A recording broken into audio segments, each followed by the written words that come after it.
अब्दुल रहीम अब बहुत बूढ़ा हो चुका था। उसके हाथ कांपने लगे थे और सांस जल्दी फूल जाती थी। अक्सर वह चक्की के पास लकड़ी के एक पुराने तख्त पर बैठा रहता और चुपचाप घूमते हुए पहिए को देखता रहता। अब्दुल रहीम ने आसमान की तरफ देखा और फिर धीमी आवाज में कहा, मेरी उम्र का सूरज अब डूबने के करीब है। मैंने पूरी जिंदगी इस चक्की को अमानत समझकर संभाला, लेकिन अब मुझे डर है कि मेरे बाद कहीं यह अमानत बर्बाद ना हो जाए।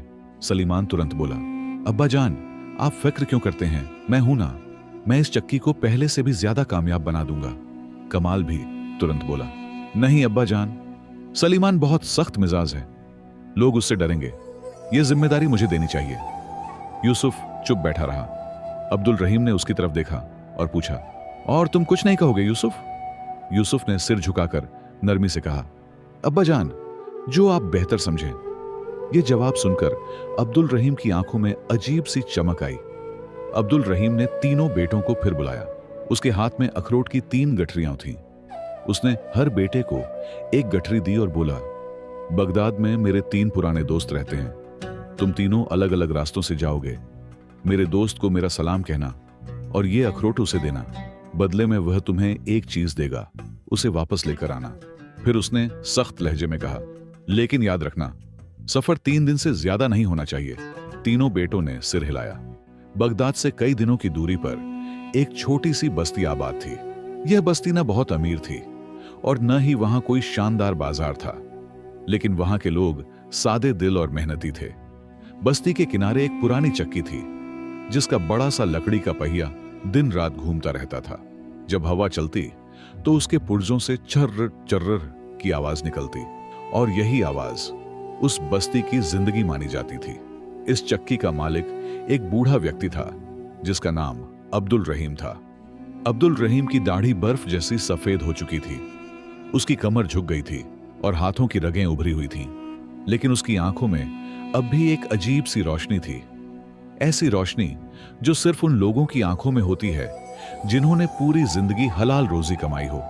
लोग कहते थे, अब्दुल रहीम की चक्की सिर्फ अनाज नहीं पीसती, यह लोगों के दुख भी पीस देती है, क्योंकि वह कभी किसी गरीब से पैसे नहीं लेता था। अगर किसी विधवा के घर में आटा खत्म हो जाता तो अब्दुल रहीम चुपचाप रात के अंधेरे में उसके दरवाजे पर आटे की बोरी रखा था। अगर कोई यतीम भूखा होता तो वह अपनी रोटी आधी करके उसे खिला देता। इसीलिए पूरी बस्ती उससे मोहब्बत करती थी, लेकिन वक्त किसी पर रहम नहीं करता। अब्दुल रहीम अब बहुत बूढ़ा हो चुका था। उसके हाथ कांपने लगे थे और सांस जल्दी फूल जाती थी। अक्सर वह चक्की के पास लकड़ी के एक पुराने तख्त पर बैठा रहता और चुपचाप घूमते हुए पहिए को देखता रहता। उसे एक ही फिक्र खाई जा रही थी, मेरे बाद इस चक्की का क्या होगा? अब्दुल रहीम के 3 बेटे थे। बड़ा बेटा सलीमान था। वह कद में लंबा, ताकतवर और बहुत चालाक था। उसे अपनी अक्ल पर बड़ा घमंड था। दूसरा बेटा कमाल था। वह नरम बोलता था, लेकिन उसके दिल में दुनिया की मोहब्बत बहुत ज्यादा थी। उसे खूबसूरत कपड़े और दौलत पसंद थी। सबसे छोटा बेटा यूसुफ था। वह न ज्यादा बोलता था और न ही किसी से झगड़ा करता था। उसकी आंखों में नरमी थी और दिल में एक अजीब सा सुकून था। लोग अक्सर कहते, यूसुफ अपने बाप पर गया है। एक शाम सूरज डूब रहा था। आसमान पर सुर्ख रंग फैल चुका था और हवा में ठंडक घुल रही थी। अब्दुल रहीम ने अपने तीनों बेटों को अपने पास बुलाया। तीनों बेटे चक्की के पास आकर बैठ गए। बूढ़े ने कुछ देर खामोश रहने के बाद आह भरी और बोला, मेरे बेटो, इंसान की जिंदगी भी इस चक्की के पहिए की तरह होती है, कभी ऊपर कभी नीचे, लेकिन एक दिन यह पहिया रुक ही जाता है। यह सुनकर तीनों बेटे खामोश हो गए। अब्दुल रहीम ने आसमान की तरफ देखा और फिर धीमी आवाज में कहा, मेरी उम्र का सूरज अब डूबने के करीब है। मैंने पूरी जिंदगी इस चक्की को अमानत समझकर संभाला, लेकिन अब मुझे डर है कि मेरे बाद कहीं यह अमानत बर्बाद ना हो जाए। सलीमान तुरंत बोला, अब्बा जान, आप फिक्र क्यों करते हैं? मैं हूं ना, मैं इस चक्की को पहले से भी ज्यादा कामयाब बना दूंगा। कमाल भी तुरंत बोला, नहीं अब्बा जान, सलीमान बहुत सख्त मिजाज है, लोग उससे डरेंगे, यह जिम्मेदारी मुझे देनी चाहिए। यूसुफ चुप बैठा रहा। अब्दुल रहीम ने उसकी तरफ देखा और पूछा, और तुम कुछ नहीं कहोगे यूसुफ? यूसुफ ने सिर झुकाकर नरमी से कहा, अब्बा जान, जो आप बेहतर समझें। यह जवाब सुनकर अब्दुल रहीम की आंखों में अजीब सी चमक आई, लेकिन उसने अपने जज्बात छुपा लिए। फिर वह बोला, सिर्फ बातों से इंसान काबिल नहीं बनता, मैं तुम तीनों का इम्तिहान लूंगा। यह सुनते ही सलीमान के होंठों पर मुस्कान आ गई। उसने मन में सोचा, मैं जरूर कामयाब होऊंगा। कमाल ने भी घमंड से अपने कपड़े ठीक किए, लेकिन यूसुफ खामोश रहा। अगली सुबह फज्र के वक्त अब्दुल रहीम ने तीनों बेटों को फिर बुलाया। उसके हाथ में अखरोट की 3 गठरियां थीं। उसने हर बेटे को एक गठरी दी और बोला, बगदाद में मेरे 3 पुराने दोस्त रहते हैं। तुम तीनों अलग अलग रास्तों से जाओगे। मेरे दोस्त को मेरा सलाम कहना और ये अखरोट उसे देना। बदले में वह तुम्हें एक चीज देगा, उसे वापस लेकर आना। फिर उसने सख्त लहजे में कहा, लेकिन याद रखना, सफर 3 दिन से ज्यादा नहीं होना चाहिए। तीनों बेटों ने सिर हिलाया। घर के आंगन में घोड़े तैयार किए गए, पानी की मशक्कें बांधी गईं, सूखी रोटियां रखी गईं और फिर तीनों भाई रवाना हो गए। जब वे बस्ती से निकले तो सुबह की हल्की रोशनी फैल रही थी। दूर पहाड़ों के पीछे सूरज धीरे धीरे निकल रहा था। कुछ दूर जाकर रास्ते अलग हो गए। सलीमान ने घोड़े को एड़ी लगाई और घमंड से बोला, देखना, सबसे पहले मैं वापस आऊंगा।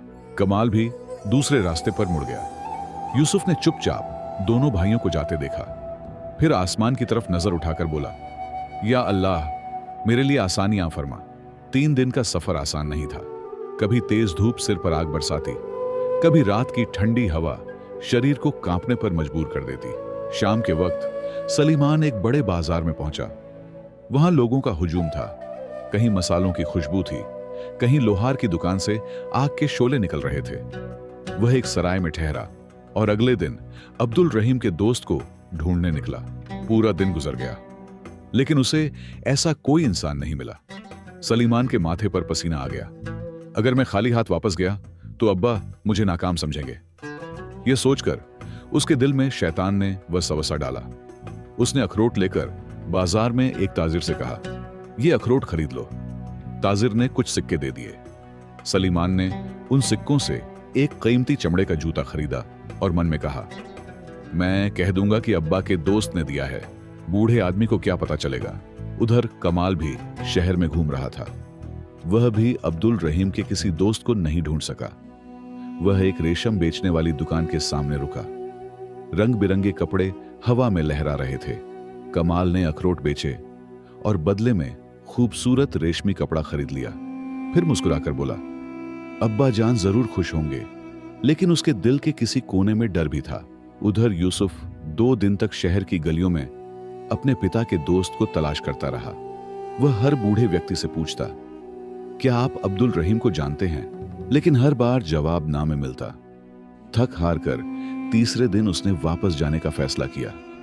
सूरज डूब रहा था। रेगिस्तान सुनहरी रोशनी में नहाया हुआ था और यूसुफ को बिल्कुल अंदाजा नहीं था कि आगे उसके साथ क्या होने वाला है। यूसुफ अपने घोड़े पर सवार धीरे धीरे गांव की तरफ वापस जा रहा था। उसके कपड़ों पर सफर की धूल जम चुकी थी और चेहरे पर थकान साफ दिखाई दे रही थी। 2 दिन तक शहर की गलियों में भटकने के बावजूद वह अपने पिता के किसी दोस्त को तलाश नहीं कर सका था। हर कदम के साथ उसके दिल में एक ही डर बढ़ रहा था, अब्बा जान क्या सोचेंगे? वह बार बार यही सोचता, मैं खाली हाथ वापस जा रहा हूं, शायद अब्बा मुझसे नाराज हो जाए। लेकिन फिर उसके दिल से एक आवाज आती, मैंने पूरी कोशिश तो की है। हवा अचानक तेज चलने लगी। रेत के कण हवा में उठकर घूमने लगे। यूसुफ ने अपनी चादर चेहरे पर लपेट ली और घोड़े की रफ्तार धीमी कर दी। इसी दौरान उसे दूर एक काला सा साया दिखाई दिया। शुरू में उसे लगा शायद कोई पत्थर होगा, लेकिन जैसे जैसे वह करीब पहुंचा उसे एहसास हुआ कि वहां एक इंसान बैठा है। वह व्यक्ति एक बड़े पत्थर के सहारे अध बेहोशी की हालत में बैठा था। उसके कपड़े फटे हुए थे, होंठ सूखे हुए थे और चेहरा पीला पड़ चुका था। ऐसा लग रहा था जैसे कई दिनों से उसने कुछ नहीं खाया हो।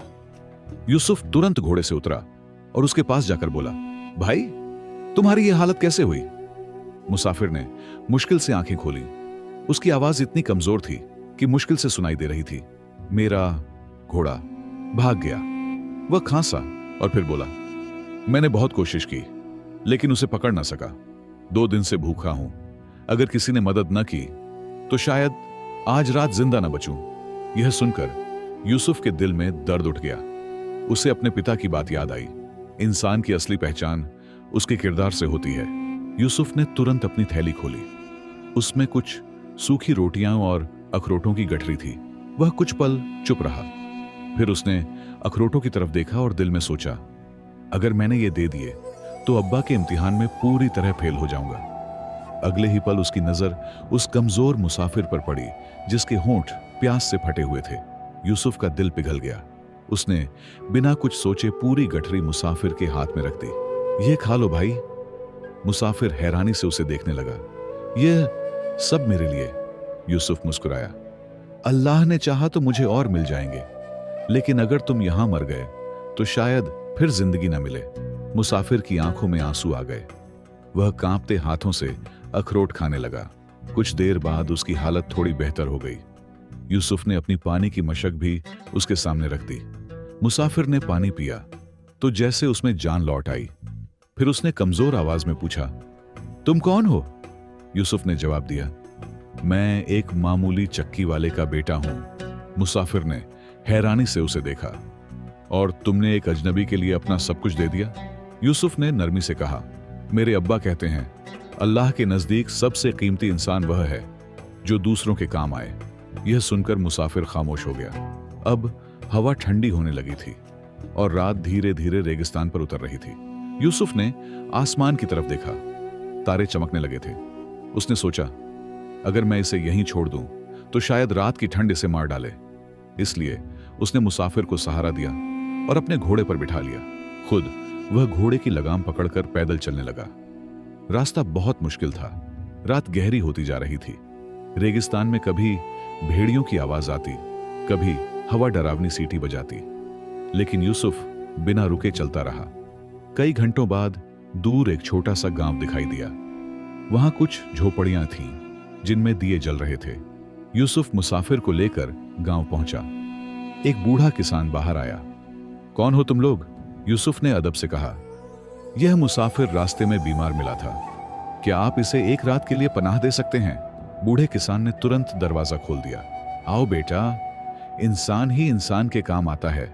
दोनों अंदर चले गए। किसान की पत्नी ने जल्दी से गर्म सूप बनाया। मुसाफिर ने खाना खाया तो उसके चेहरे पर कुछ रंग लौट आया। फिर उसने यूसुफ की तरफ देखा और धीमे से कहा, मैं तुम्हारा यह एहसान कभी नहीं भूलूंगा। यूसुफ मुस्कुरा दिया। अगर सच में शुक्रिया अदा करना चाहते हो तो किसी और जरूरतमंद की मदद कर देना। रात बहुत बीत चुकी थी। यूसुफ ने एक कोने में चादर बिछाई और लेट गया, लेकिन उसे नींद नहीं आई। उसके दिल में बार बार एक ही बात घूमती रही, मैं अब्बा के लिए कुछ नहीं ला सका। सुबह फज्र के वक्त वह चुपचाप उठा। मुसाफिर अभी सो रहा था। यूसुफ ने उसे जगाना ठीक नहीं समझा। उसने किसान का शुक्रिया अदा किया और वापस अपने गांव की तरफ चल पड़ा। अब उसके पास न अखरोट थे, न कोई तोहफा, सिर्फ एक सच्चा दिल था। दोपहर के वक्त वह अपने गांव के पास पहुंच गया। दूर से उसे अपनी चक्की दिखाई दी, जिसका पहिया हमेशा की तरह घूम रहा था, लेकिन आज उसके कदम भारी थे। जैसे जैसे वह घर के करीब पहुंच रहा था, उसके दिल की धड़कन तेज होती जा रही थी। घर के आंगन में पहुंचते ही उसने देखा कि सलमान और कमाल पहले से मौजूद थे। दोनों के चेहरों पर अजीब सा घमंड था। सलमान ने ताने भरे अंदाज में कहा, अरे आखिरकार तुम वापस आ गए। कमाल भी मुस्कुराया, हमें लगा था शायद तुम रास्ता ही भूल गए हो।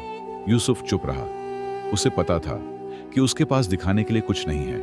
तभी अंदर से अब्दुल रहीम की आवाज आई, मेरे बेटो अंदर आ जाओ। तीनों भाई चुपचाप कमरे में दाखिल हुए। बूढ़ा अब्दुल रहीम दिए के पास बैठा था। उसकी सफेद दाढ़ी हल्की हवा में हिल रही थी और उसकी आंखें तीनों बेटों के चेहरों को ध्यान से देख रही थीं।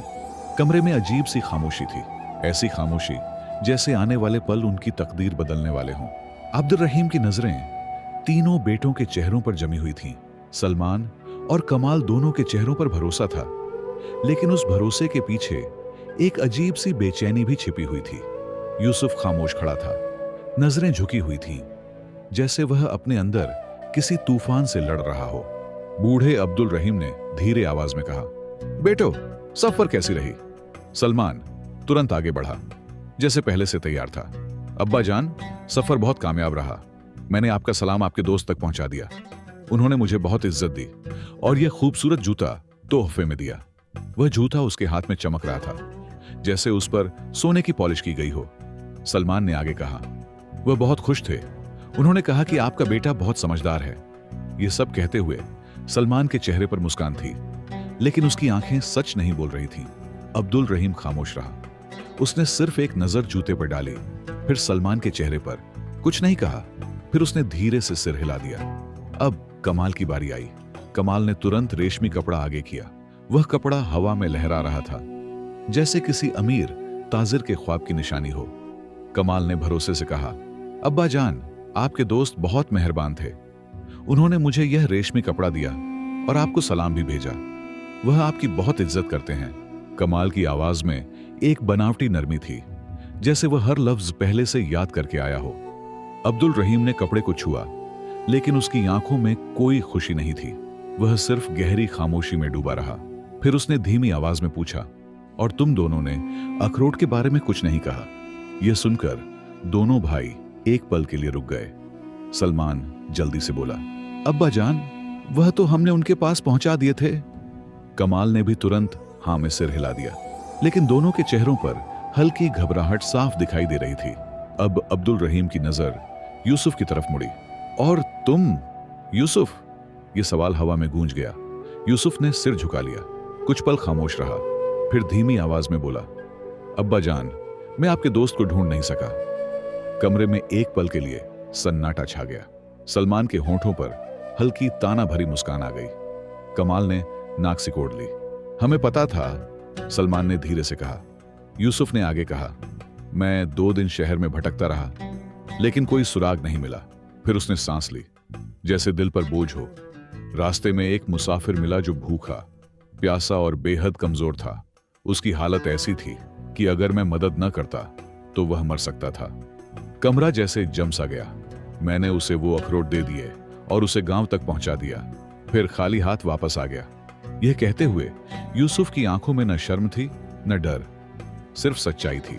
कमरे में फिर खामोशी छा गई। सलमान तुरंत बोला, यह कैसा पागलपन है? तुमने हमारा काम खराब कर दिया। कमाल ने भी सख्त लहजे में कहा, तुम्हें पता भी है यह इम्तिहान था? तुमने सब कुछ बर्बाद कर दिया। यूसुफ ने कोई जवाब नहीं दिया। वह बस नीचे देखता रहा। अब अब्दुल रहीम धीरे धीरे खड़ा हुआ। उसके कदम भारी थे, लेकिन आवाज में एक अजीब सा सुकून था। उसने तीनों बेटों को एक एक करके देखा, फिर बोला, बस अब फैसला हो चुका है। सलमान के चेहरे पर उम्मीद की चमक आ गई। कमाल भी सीधा खड़ा हो गया। दोनों को लगा कि अब चक्की उन्हीं में से किसी को मिलेगी। लेकिन अब्दुल रहीम ने लंबी सांस ली और कहा, मैं तुम्हें एक सच बताता हूं। कमरा जैसे रुक गया। शहर में मेरा कोई दोस्त नहीं था। यह जुमला बिजली की तरह गिरा। सलमान की आंखें खुल गईं। कमाल के हाथ कांपने लगे। अब्दुल रहीम ने सख्त आवाज में कहा, यह सब सिर्फ तुम्हारा इम्तिहान था। मैं देखना चाहता था कि मेरे बाद यह चक्की किसके हाथ में सुरक्षित रहेगी। फिर उसने सलमान की तरफ देखा। तुमने झूठ बोला। फिर कमाल की तरफ देखा, और तुमने भी झूठ बोला। दोनों भाई जैसे जमीन में धंस गए। अब्दुल रहीम की आवाज थोड़ी नरम हुई, लेकिन सख्ती अभी बाकी थी। तुम दोनों ने कुछ पैसों के बदले सच बेच दिया। तुमने अपने फायदे के लिए झूठी कहानी बना ली। सलमान कुछ बोलना चाहता था, लेकिन शब्द गले में अटक गए। कमाल ने नजरें झुका लीं। अब बूढ़े की नजर यूसुफ पर गई। कमरे का माहौल बदल गया। अब्दुल रहीम की आंखों में पहली बार नरमी आई। और तुमने अखरोट कुर्बान किए, एक अजनबी की जान बचाई। यूसुफ खामोश खड़ा रहा। बूढ़ा आगे बढ़ा और उसके कंधे पर हाथ रखा। तुमने मेरा हुक्म पूरा नहीं किया, लेकिन इंसानियत का हक अदा किया। यह सुनते ही कमरे में जैसे रोशनी फैल गई। यही असली इम्तिहान था यूसुफ, न कि अखरोट पहुंचाना। सलमान ने हैरानी से पूछा, तो फिर हम क्या करने गए थे? अब्दुल रहीम ने सख्त लहजे में कहा, तुम अपनी नीयत दिखाने गए थे।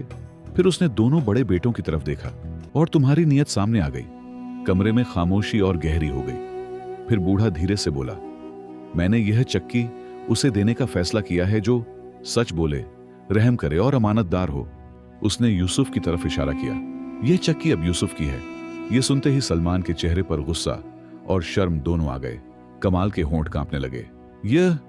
ये कैसे मुमकिन है? सलमान ने सख्त आवाज में कहा।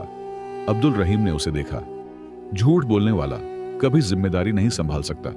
फिर उसने नरमी से कहा, मैं तुम्हें सजा नहीं दे रहा, बल्कि सबक दे रहा हूं। उसने बाहर की तरफ इशारा किया। वो खेत देखो, वो तुम्हारे लिए है। मेहनत करो, सच अपनाओ तो जिंदगी बदल सकती है। फिर वह खामोश हो गया।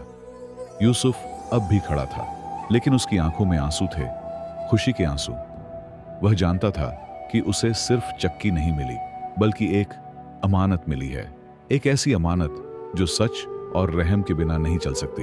कमरे के अंदर चिराग की लौ मध्यम हो रही थी। तीनों भाई अब भी वहीं खड़े थे, लेकिन अब उनके बीच वह घमंड, झूठ और मुकाबला नहीं था जो कुछ पल पहले था। यूसुफ चक्की के पास खड़ा था, उसके हाथ उस पर रखे हुए थे। वह पहिया धीरे धीरे घूम रहा था और हर घूमने के साथ जैसे उसकी किस्मत भी बदल रही थी। अब्दुल रहीम खामोशी से बैठा था। कुछ पलों बाद उसने गहरी सांस ली और बोला, जिंदगी में इंसान को दो रास्ते मिलते हैं। एक आसान रास्ता जो झूठ और मतलब से भरा होता है, और दूसरा मुश्किल रास्ता जो सच्चाई और कुर्बानी का होता है। फिर उसने सलमान और कमाल की तरफ देखा। तुम दोनों ने आसान रास्ता चुना, मगर आसान रास्ता हमेशा सही नहीं होता। सलमान ने नजरें झुका ली। उसके चेहरे पर पहली बार शर्म साफ दिखाई दे रही थी। कमाल ने धीमी आवाज में कहा, अब्बा जान, हमसे गलती हो गई। बूढ़े ने सिर हिलाया। गलती इंसान से होती है, मगर गलती को छुपाने के लिए झूठ बोलना इंसान को कमजोर नहीं बल्कि अंधा बना देता है। यह जुमला कमरे में गूंज गया।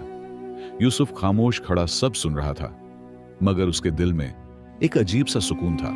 वह खुश नहीं था कि उसके भाई हार गए, बल्कि वह इस बात पर मुतमईन था कि सच सामने आ गया। अब्दुल रहीम धीरे धीरे उठा। उसके कदम भारी थे, मगर आवाज मजबूत थी। वह चक्की के पास आया। उसने पहिए को हाथ लगाया और कहा, यह चक्की सिर्फ आटे की नहीं, यह लोगों के भरोसे की चक्की है।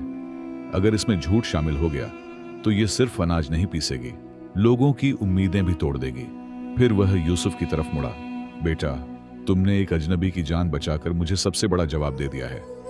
यूसुफ ने सिर झुका लिया। अब्बा जान, मैंने सिर्फ वही किया जो मेरे दिल ने सही समझा। बूढ़ा मुस्कुराया। और यही असली इल्म है, दिल का सच। कमरे में एक खामोश पल आया। फिर अब्दुल रहीम ने ऐलान किया, आज से यह चक्की तुम्हारी अमानत है यूसुफ। यह सुनते ही जैसे हवा रुक गई। सलमान के चेहरे पर एक पल के लिए दर्द आया, लेकिन फिर वह धीरे धीरे नरम पड़ गया। कमाल ने गहरी सांस ली। दोनों भाई यूसुफ की तरफ देख रहे थे। इस बार उनकी आंखों में जलन नहीं थी, बल्कि एक खामोश समझ थी। सलमान ने धीरे कदम बढ़ाया और यूसुफ के सामने आकर खड़ा हो गया। भाई, उसने धीमी आवाज में कहा, हम गलत थे। कमाल ने भी सिर झुका दिया। हमने झूठ का सहारा लिया, मगर तुमने सच का। यूसुफ ने दोनों की तरफ देखा। उसने कुछ पल खामोशी रखी, फिर धीरे से कहा, भाइयों, चक्की सिर्फ मेरी नहीं, ये हम सबकी है। अगर तुम मेरे साथ सच और मेहनत में साथ दोगे तो ये कभी नहीं रुकेगी। ये सुनते ही कमरे का माहौल बदल गया। सलमान की आंखों में पहली बार नरमी आई। कमाल के चेहरे पर हल्की सी मुस्कान आ गई। अब्दुल रहीम दूर खड़ा सब देख रहा था। उसके दिल में सुकून था। वह धीरे से बोला, यही वो फैसला था जो मैं देखना चाहता था। फिर उसने आसमान की तरफ देखा। मैंने अपनी जिंदगी में बहुत लोग देखे, मगर जो इंसान गलती के बाद बदल जाए वही असली कामयाब इंसान होता है। रात और गहरी हो रही थी। गांव के लोग चक्की के बाहर से आटा ले रहे थे। किसी के चेहरे पर मुस्कान थी, किसी के हाथ में रोटी की खुशबू थी। यूसुफ अब चक्की के पास बैठा था। सलमान और कमाल उसके साथ खड़े थे। अब वह तीन नहीं थे, एक साथ थे। चक्की का पहिया घूम रहा था, मगर अब उसकी आवाज में झूठ नहीं था। सिर्फ मेहनत थी, सिर्फ सच था और सिर्फ इंसानियत थी। अब्दुल रहीम धीरे धीरे घर के अंदर चला गया। जाते जाते उसने आखिरी बार अपने बेटों को देखा और दिल में कहा, असली दौलत न जूता है, न कपड़ा, न आटा। असली दौलत वह दिल है जो सच बोलना जानता हो। और इसी के साथ यह कहानी खत्म नहीं हुई, बल्कि एक सबक बन गई कि दुनिया में इंसान को बड़ा बनाने वाली चीज उसका माल नहीं, बल्कि उसका किरदार होता है।